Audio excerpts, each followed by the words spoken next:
नमस्कार।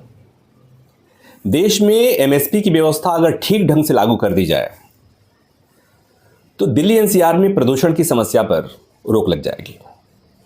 ये मैं अपनी तरफ से नहीं कह रहा हूं, ये वो बात है जो पंजाब सरकार की तरफ से सुप्रीम कोर्ट में कही गई और सुप्रीम कोर्ट ने भी इसे स्वीकार किया।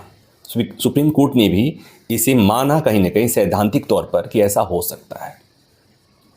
दरअसल सुप्रीम कोर्ट में जब प्रदूषण की समस्या पर सुनवाई चल रही थी तो सुप्रीम कोर्ट ने कहा कि जो मौजूदा प्रदूषण की समस्या है दिल्ली एनसीआर में, उसके पीछे मुख्य वजह जो है वो है पराली जलाए जाने की घटनाएं, और उसमें पंजाब का विशेष जिक्र हुआ। इस पर पंजाब सरकार के वकील एडवोकेट जनरल ने कोर्ट के सामने जो बात कही वो बहुत महत्वपूर्ण बात कही।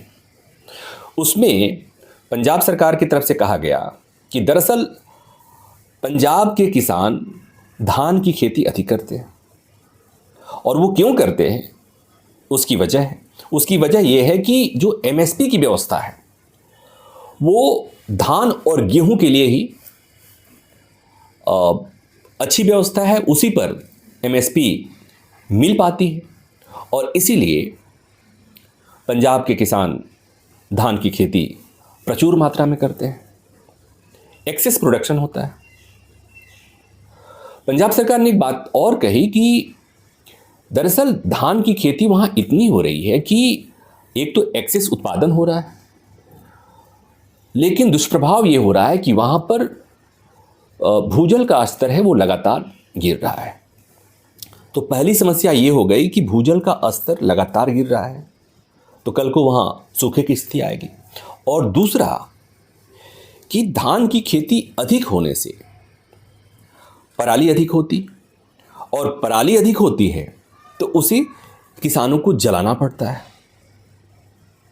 और जब किसान पराली जलाते हैं तो उसका दुष्प्रभाव दिल्ली एनसीआर के लोगों को भुगतना पड़ता है, इसलिए कि दिल्ली और एनसीआर की हवा प्रदूषित हो जाती है। ये बताने की ज़रूरत नहीं है, आप इसे लगातार पिछले करीब 5 साल से महसूस भी कर रहे होंगे। तो पंजाब सरकार की तरफ से जो बातें कही गई उसमें ये बात कही गई कि पंजाब के किसान जो अभी धान की पैदावार, धान की खेती कर रहे हैं, उनको हतोत्साहित किए जाने की ज़रूरत है। उनको धान की जगह पर किसी और क्रॉप की तरफ मोटिवेट करने की ज़रूरत है ताकि वो धान की खेती ना करें और धान के बदले किसी और फसल की खेती करें। और ये तभी हो सकता है जब बाकी फसलों पर भी एमएसपी सुनिश्चित की जाए, और ये जिम्मेदारी केंद्र सरकार की है। ये पंजाब सरकार की तरफ से कहा गया।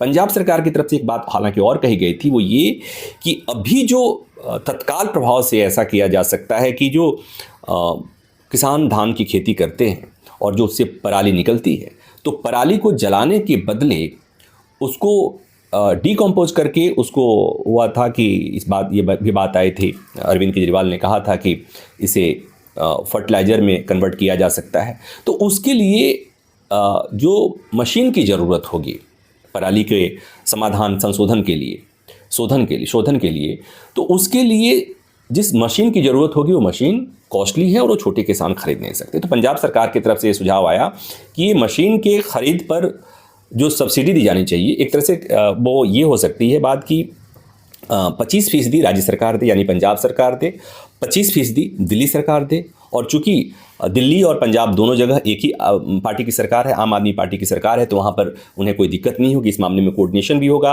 पंजाब में पराली जलाई जाती है और दिल्ली वालों के सांस के लिए लेने में दिक्कत हो रही है, तो ये दोनों कर लेंगे।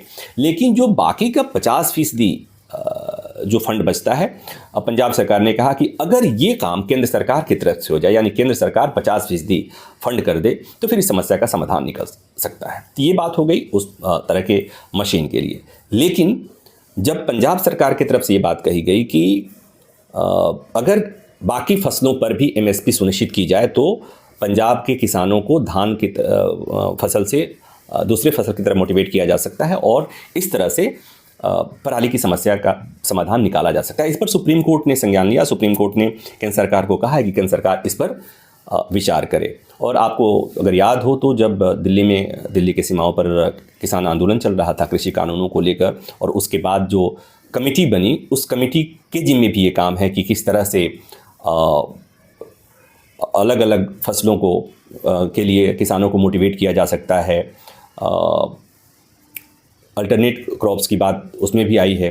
तो वो कमेटी अपना काम कर रही होगी, लेकिन जो चर्चा के दौरान जो बात आई महत्वपूर्ण होगी वो, और उसमें एक बात तो मुझे भी समझ में आ रही है कि एक ऐसा काम जिससे प्रदूषण की समस्या भी के समाधान हो जाए, और किसान जो बार बार कहते हैं कि उनका रोना तो यही है ना कि एमएसपी की व्यवस्था अगर बढ़िया हो जाए या गारंटी मिल जाए। तो मैं गारंटी की बात तो नहीं कर रहा हूँ, लेकिन ये कह रहा हूँ कि अगर एमएसपी की व्यवस्था सुनिश्चित कर दी जाए, गेहूं धान के अलावे बाकी फसलों पर भी एमएसपी, अगर किसानों को लगे कि बाकी फसलों पर भी अच्छी एमएसपी मिल सकती है और वो उसका खेती करें तो फ़ायदेमंद हो सकता है, तो किसान उधर जा सकते हैं। लेकिन ये काम सरकारों का है। सरकारें अगर मोटिवेट करें, सरकार अगर उस तरह की व्यवस्था करे, एमएसपी को लेकर के किसानों को सुनिश्चित करे कि आपको बाकी फसलों पर भी एमएसपी मिलेगी, तो किसान धान की खेती क्यों करेंगे, वो भी तब जहां पंजाब में, जैसा मैंने कहा कि वहां पर जल का स्तर, जो ज़मीनी भूजल स्तर है वो लगातार गिर रहा है। तो एक ऐसी समस्या है जिस पर उसका भी समाधान निकल सकता है। सुप्रीम कोर्ट ने बहुत नाराज़गी जताई है राज्य सरकारों पर, केंद्र सरकार के एटीट्यूड को लेकर के कि भाई करीब 5 साल से दिल्ली वाले सफ़र कर रहे हैं और यहाँ ब्लेम गेम चल रहा है। केंद्र सरकार राज्य सरकार पर कुछ कहती है, राज्य सरकार केंद्र सरकार को जिम्मेदार ठहराती है, और इस तरह से चीज़ें हैं सो गड़बड़ झाला हो रहा है। और इसी बात को लेकर सुप्रीम कोर्ट नाराज़ थी। और इसी क्रम में आपने देखा होगा कि कुछ बड़े पत्रकारों ने, कुछ अखबारों ने इस तरह से रिपोर्ट कर दिया है कि सुप्रीम कोर्ट ने कहा है कि हम बुलडोज़र चलाएंगे, और जब बुलडोज़र चलाना शुरू करेंगे तो उसे रोकना मुश्किल हो जाएगा। दरअसल, और उसके बाद से इस बात को लेकर कुछ बड़े पत्रकार सुप्रीम कोर्ट की इस टिप्पणी को लेकर आलोचना भी कर रहे हैं कि सुप्रीम कोर्ट बुलडोजर एक्शन को जस्टिफाई कर रहा है या उसको उस पर मुहर लगा रहा है। दरअसल उसको ऐसे समझने की ज़रूरत है कि सुप्रीम कोर्ट नाराज़ है इस मसले को लेकर कि सरकारें पॉल्यूशन को लेकर गंभीर नहीं है। वो भी तब जब दिल्ली वालों का, एनसीआर वालों का दम घुट रहा है, बच्चे बीमार हो रहे हैं, बुजुर्गों को सांस लेने में दिक्कत हो रही है, सबको सांस लेने में दिक्कत हो रही है। कोर्ट ने भी कहा था कि इस तरह से दिल्ली को हम सफ़र करने के लिए नहीं छोड़ सकते, सरकारों को तत्काल कदम उठाना चाहिए। और इसलिए कोर्ट ने ये भी कहा कि कोर्ट के आदेश के बावजूद, बार बार वार्निंग देने के बावजूद भी पराली की घटनाएँ लगातार हो रही हैं, पराली जलाने की घटनाएं हो रही हैं। उसमें जस्टिस संजय किशन कौल ने कहा कि पंजाब में तो अभी भी बदस्तूर जारी है। और उसके बाद कोर्ट ने कल एक आदेश दिया कि जहां जहां पराली जलाई जाने की घटनाएं हों, वहां पर तत्काल राज्य सरकारों को तत्काल कदम उठाने होंगे कि तत्काल वहां पर पराली जलाने की घटनाओं को तत्काल रोकना होगा। और उसके लिए कोर्ट ने कहा है कि जिस इलाके में पराली जलाए जाने की घटना होगी, वहाँ के SHO जिम्मेदार होंगे। तो ये कोशिश है, मतलब सुप्रीम कोर्ट ने कह तो दिया, हालांकि इम्प्लीमेंट करने और कार्रवाई करने की जिम्मेदारी होती है वो राज्य सरकारों की होती है। तो इसमें दिल्ली के साथ दिल्ली, हरियाणा, पंजाब, राजस्थान और उत्तर प्रदेश भी इसमें शामिल है, उसके जो सीमावर्ती ज़िले हैं, तो उनको कार्रवाई करनी है। कोर्ट ने अपनी बात कह दी है। कोर्ट उसी क्रम में जब कोर्ट नाराज़ था और जस्टिस संजय किशन कौल जब टिप्पणी कर रहे थे, तो उन्होंने एक बात कही थी कि बार बार कहने के बाद हमारे धैर्य की परीक्षा मत लीजिए। वो सरकारों के लिए था कि धैर्य की परीक्षा मत कीजिए, इस मामले में हमारा पेशेंस लेवल बहुत कम है, और जब हमारा बुलडोजर चलेगा तो रुकेगा नहीं। इसका मतलब ये था कि हमें कोई सख्त आदेश पारित करने के लिए बाध्य मत कीजिए, ये कोर्ट कहना चाहता था। लेकिन लोगों ने उसे अलग ढंग से वो करने की कोशिश की है। उसे ऐसे समझने की भी ज़रूरत है कि हाल के दिनों में स्थिति ऐसी आ गई है कि आप बुलडोज़र की जब बात करते हैं आप, तो मुझे लगता है खबरें ज़्यादा बिकती होंगी, तो इसलिए सब कुछ संपादकों को भी बुलडोज़र से लगाव हो गया है। इसलिए मुझे नहीं लगता कि ये कोई ऐसी बात थी। उसे हम ये भी कह सकते थे कि सुप्रीम कोर्ट बहुत सख्त है या सुप्रीम कोर्ट ने नाराज़गी जताई थी, ऐसा हम कह सकते थे। लेकिन हमने अगर किसी ने बुलडोज़र को हाईलाइट किया है तो ये बताता है कि ये कहीं ना कहीं मुझे नहीं लगता कि संपादकीय पर एक पक्वता की कमी मुझे समझ में आ रही है। उसको ऐसे समझे जाने की ज़रूरत है कि सुप्रीम कोर्ट, चूँकि सुप्रीम कोर्ट संविधान का संरक्षक है, सुप्रीम कोर्ट आपके और हमारे सब लोगों के मौलिक अधिकारों का रक्षक है। और अगर जब दिल्ली एनसीआर के लोगों को सांस लेने में दिक्कत हो रही हो, अच्छी हवा नहीं मिल रही हो, तो सुप्रीम कोर्ट की चिंता और नाराज़गी, जाहिर सी बात है कि सुप्रीम कोर्ट की नाराज़गी को समझा जा सकता है, और सुप्रीम कोर्ट की तरफ से जो टिप्पणी आई उसको उसी तरह से देखे जाने की ज़रूरत है। कोर्ट ने कहा कि इस पर राजनीति नहीं होनी चाहिए, क्योंकि केंद्र सरकार ने कहा कि अरविंद केजरीवाल ने कहा था कि एक मशीन लाएंगे और उससे पराली का शोधन होगा और उससे फर्टिलाइज़र बनेगा, तो ये पंजाब सरकार क्यों नहीं कर सकती है। इसी पर सुप्रीम कोर्ट ने कहा था कि ये ब्लेम गेम छोड़िए और तत्काल ऐसा कदम उठाइए जिससे इस पर अंकुश लगाया जा सके। कोर्ट ने कहा है कि केंद्र सरकार को भी इन्वॉल्व किया है कि आप ये काम करिए, मीटिंग कीजिए और कहाँ कहाँ कैसे कैसे किया जा सकता है इसको आप उस पर विचार करिए और हमें रिपोर्ट दीजिए।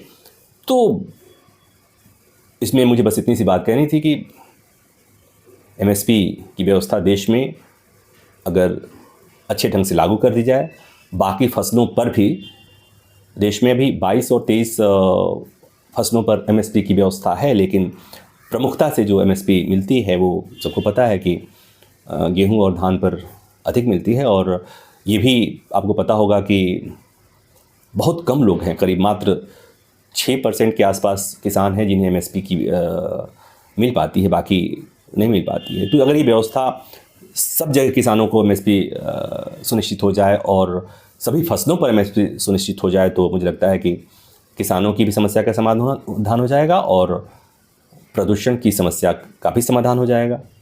बस इतनी सी बात करनी थी। उम्मीद है कि सुप्रीम कोर्ट की टिप्पणी पर ये मेरी टिप्पणी आपको पसंद आई होगी। धन्यवाद।